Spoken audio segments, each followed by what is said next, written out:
Okay, this is going to be a video about some of the motherboard work that I do. I have quite a few years now experience with overclocking and modding, so I thought I would show you some of the stuff that I have done.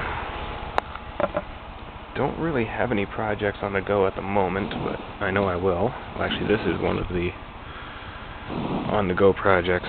This is an AM2 motherboard. It's not in very good condition, but I'm working on it at the moment.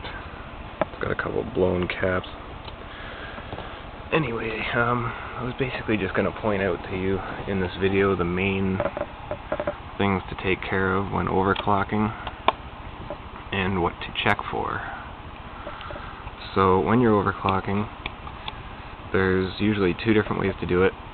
I have not myself overclocked a Core i5 or i7, and I know they're different. I heard they don't use FSB or something, but like I said, I haven't played with one of those yet. This is just for normal systems like this. Hang on a sec. Oh, okay, I thought there was a big chip out of the north bridge. I was just checking that out. Yeah, normal boards like this one, and all the way up to 775. So of course your main areas are going to be your north bridge. Not your north bridge, your south bridge, because the north bridge should be built into the CPU. Unless you have an Intel that doesn't, then you're going to have a north bridge. So anyway, your main points are going to be your memory voltage controllers, which are here, and possibly this one too, and your CPU voltage controllers, which are over here. And depending on the video card, you may want to do your PCI power controllers as well. Or if you plan on overclocking the PCI, you may want to do those. So yeah, this is a board in progress. Like I said, it's AM2. I'm actually going to put a 939 CPU into it and see what happens. I've already got the holes cut out, and the notches are flat so that the 939 CPU will fit. And I'm going to make sure that the triangle's pointing the proper way that it should be on an AM2 and all this. I just want to see if it'll go pop, or if the actual layout is that close that it might boot. We'll find out, because then I could theoretically get a AM2 CPU and drop it in my 939 board, because I really do like my DFI expert board. So anyway, that's just some shitboard. Like I said, it's probably going to go crispy pop, but I'm going to try it anyway. Got an old CPU I don't really care about to try it with.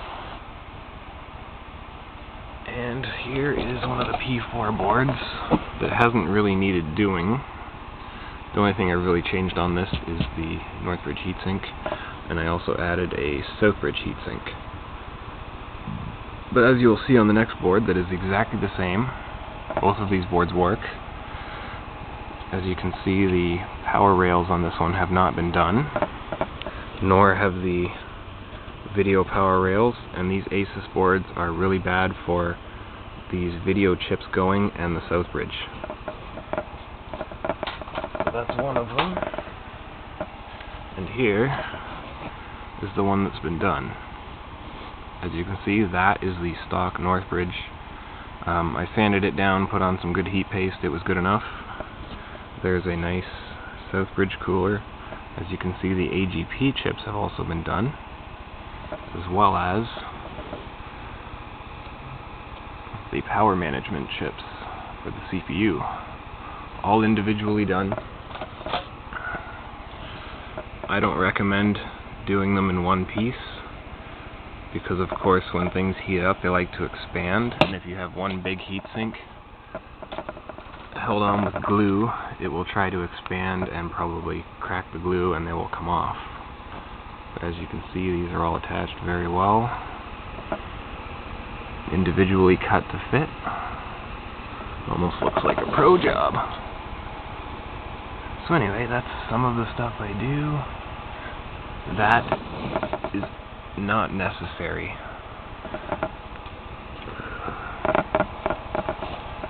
That is the actual chip that controls thermal sensors and I think speed, like fan RPMs and stuff like that. Sometimes they get warm, and sometimes there's a case temperature in there, or a motherboard temperature. Sometimes they'll put it in that chip. So that's some of the stuff I do. As you can see, the AGPs. Here's some of my custom RAM sticks. You guys might like these. These RAM sticks are horrible, the BGAs, for getting dust in them. So they've been completely sealed with super glue. So there are no gaps between the chip and the board, so that you never have to clean them other than the slots and the pins. I actually have a few more RAM chips I've done with deck sealer. And again, they're perfectly sealed. You never have to clean them. Well, other than cleaning the board and CPU because they get dusty, but I don't have RAM chips fail anymore. And here is an example of a pretty well ready done board from evga. This is quite an expensive board, but I can say it was worth it.